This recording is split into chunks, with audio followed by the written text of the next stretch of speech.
en este curso de literatura vamos a hablar hoy día acerca del clasicismo. La palabra clasicismo, que es la primera corriente además de la literatura universal, viene de la palabra clásico, ¿sí o no? ¿Y qué es aquello clásico? Es aquello que es antiguo y no pasa de moda. Por lo tanto, repito, es la primera corriente literaria de la literatura universal, la más antigua, edad antigua. ¿Cuáles van a ser, muchachos, las características de esta literatura clásica o del clasicismo? Por si acaso, esta literatura clásica va a tener dos centros, dos ejes, ¿no? Grecia y Roma. Primero son los griegos, después los griegos copian a los romanos, ¿no es cierto? Los romanos y los griegos principalmente eran perfeccionistas, buscaban la armonía, el equilibrio. ¿Entre qué? Entre el fondo de la historia. ¿Y qué es el fondo de la historia?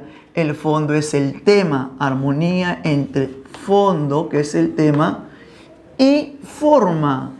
¿Y qué cosa va a ser la forma de la obra? La forma va a ser la estructura, la composición. Armonía entre fondo y forma. ¿Ya? Además, pensaban los griegos que el destino ya estaba elaborado, estaba construido, que había una predestinación y el hombre no podía escapar a su destino. Por si acaso, según la mitología griega, quienes construían el destino de los hombres eran unas diosas antiguas, feas, tenían un solo ojo, 3 hermanas compartían el ojo, ¿te acuerdas? Y tejían, y lo que pasaba era que el destino del hombre avanzaba. Cuando se aburrían de ti, cortaban el hilo de la vida y te morías. Las Parcas. Predestinación, y el hombre no puede evitarlo, acuérdate, si quieres evitarlo va a ser peor. Va a haber fatalismo. En las obras clásicas, ¿quién era el centro de todo? El hombre. Había un antropocentrismo. El hombre es el centro de las historias. Es el más importante, no digo el más poderoso. Los más poderosos son los dioses, importan de los hombres.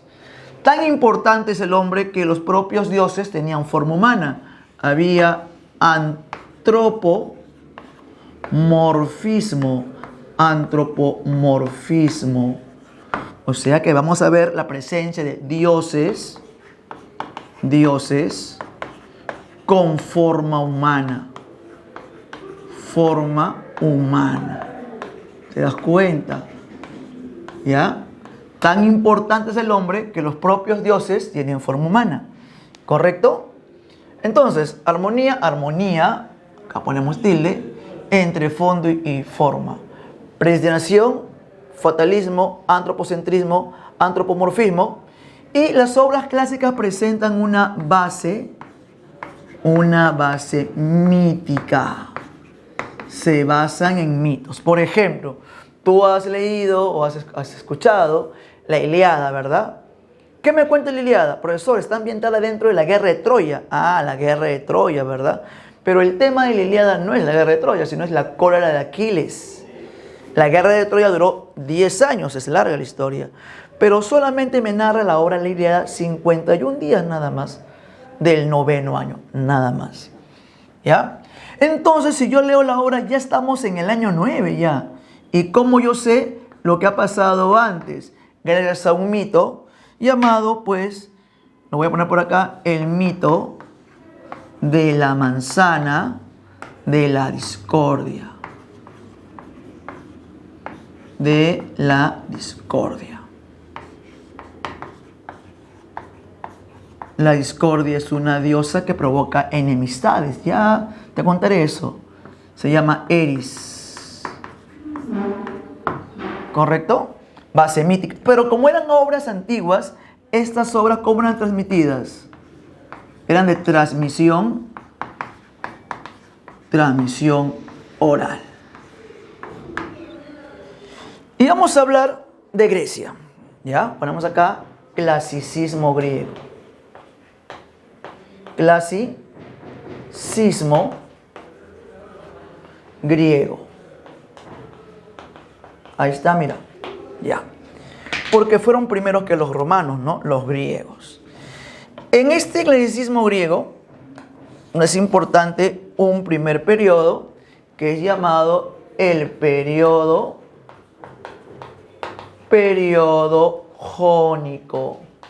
El periodo jónico o arcaico. Arcaico. Recuerda que en la época pues antigua no habían países, eran reinos, ¿no es cierto? Y el reino que era más importante en este momento es el reino de Jonia. De ahí viene el nombre del periodo jónico. En este periodo jónico se va a desarrollar dos géneros literarios. El género épico o la épica. En la épica van a destacar dos autores. Un autor llamado Homero. A ese Homero le van a llamar el épico, autor épico, el épico guerrero, porque en sus obras nos habla de guerras, guerrero. Además recuerda que sobre Homero no hay nada exacto, no hay nada, digamos, definido, ¿no? Hay dudas sobre la existencia de Homero, dudas sobre su existencia y también sobre la autoría de sus obras, sobre su existencia. A esas dudas sobre la existencia de Homero se va a llamar la cuestión homérica. La cuestión homérica. Es más, Homero no sería su nombre, porque Homero, homérica, primero pongo acá, viene de la palabra Homerón. Y la palabra Homerón significaba en ese momento ciego. Cuando preguntaban quién compuso esa obra, lo hizo un Homero. O sea, un ciego. ¿Pero quién es? ¿Quién será, sí o no? ¿Te das cuenta? ¿Ya? No sabían quién era. No es algo o alguien del cual estemos certeros de su existencia, seguros de su existencia. Además, su nombre no sería Homero, su nombre sería, de este autor, sería Melesígenes. Melesígenes. ¿Y por qué ese nombre? Porque habría nacido a orillas del río Meles. De ahí el nombre Melesígenes. Y además habría vivido entre los siglos 8 o 9 u 8 antes de Cristo. A pesar que hay dudas sobre su existencia, hay dudas, a este autor, recuerda, se le atribuyen dos obras. Obras de este autor llamado Homero. Obras. Que tú ya lo sabes, tú lo conoces, ¿sí o no? La Ilíada, y la otra obra es la Odisea. Muchos críticos afirman que el autor de la Ilíada no puede ser el autor de la Odisea, no puede ser el mismo. Son obras muy diferentes, ¿no? Que están realizadas en tiempos diferentes. Y además tienen, por si acaso, dialectos diferentes. La Ilíada está compuesta en un dialecto eólico-jónico, de Eolia y de Jonia, ciudades, y la Odisea en un dialecto jónico-dórico. Esa pregunta no te la van a hacer, pero te lo doy. Pero presentan épocas de diferentes etapas, ¿no? Épocas, porque la Ilíada presenta una época de mayor salvajismo, barbarie. Por eso es llamado un canto a la guerra. Y la Odisea presenta una época de mayor civilización y es llamada un canto a la paz. Aparte de Homero, otro autor épico es el señor llamado Hesíodo, otro autor épico.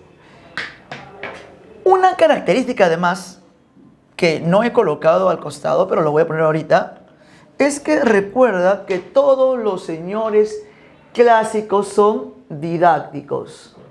Las obras clásicas tienen un afán, una intención, afán didáctico. O sea, busca darme una enseñanza, ¿sí o no? Una enseñanza. Y justamente a Hesíodo le van a llamar el épico didáctico, porque sus obras sirvieron para educar a los jóvenes, didáctico, a los jóvenes en Grecia. Didáctico, ahora sí, didáctico. ¿No es cierto? Eso no quiere decir que Homero no sea didáctico, porque Homero también me enseña cuando en sus obras presenta, por si acaso apunta, personajes emblemáticos, personajes paradigmáticos, modélicos, modelo de la mujer fiel. En las obras de Homero, Penélope, tú tienes que ser como Penélope, fiel, esperó a su marido 20 años, ¿no? en la Odisea. Odiseo, el astuto. Aquiles, el fuerte, representa la fortaleza, ¿sí o no? Entonces, él también es un didáctico, pero tiene más obras que hablan de la guerra, y él sí me da enseñanzas. ¿Cómo en qué obras? En su obra llamada, mira una obra de este autor, que ponemos obras, se llama La Teogonía.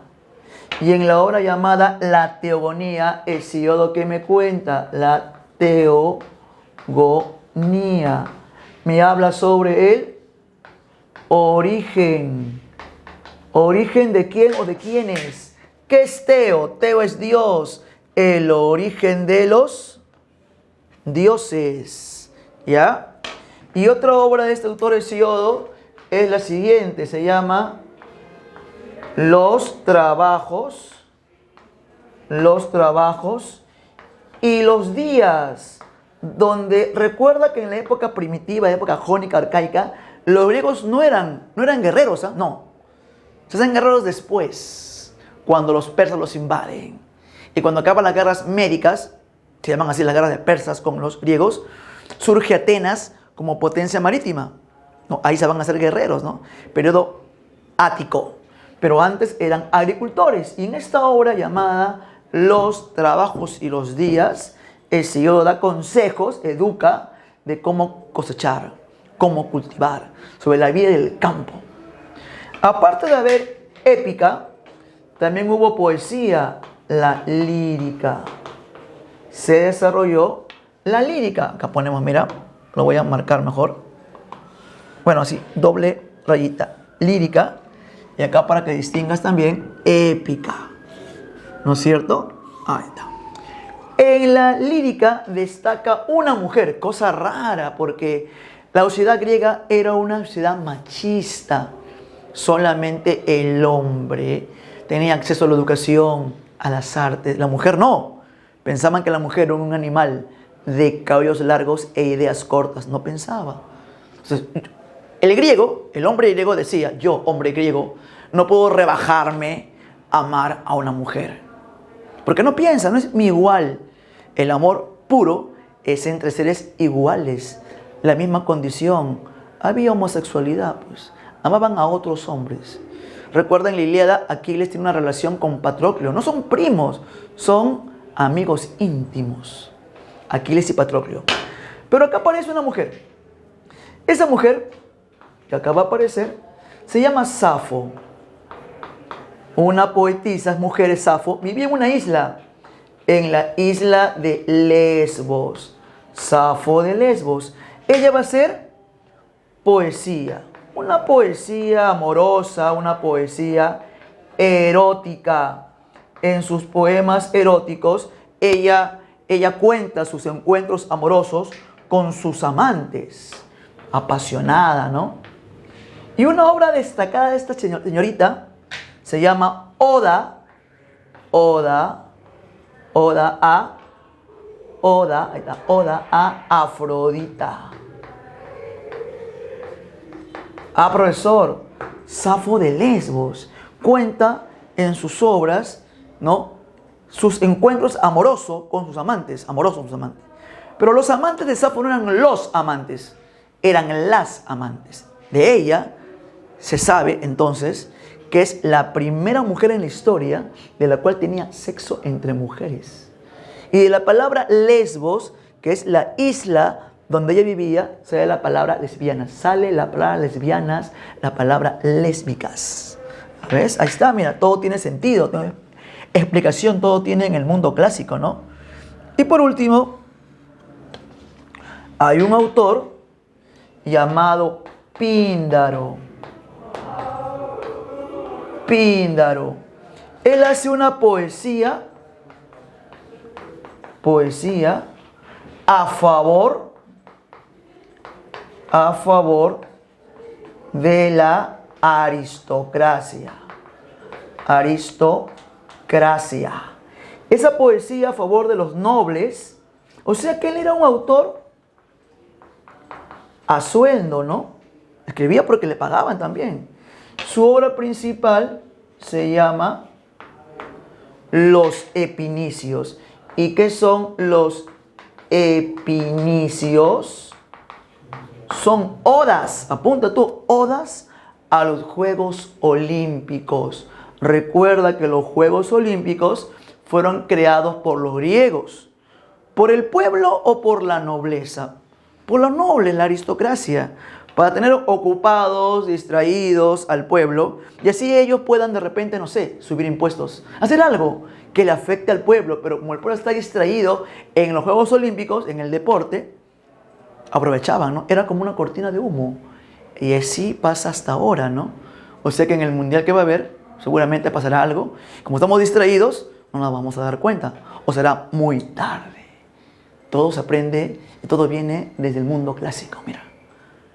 Hasta la próxima oportunidad. Cuídate.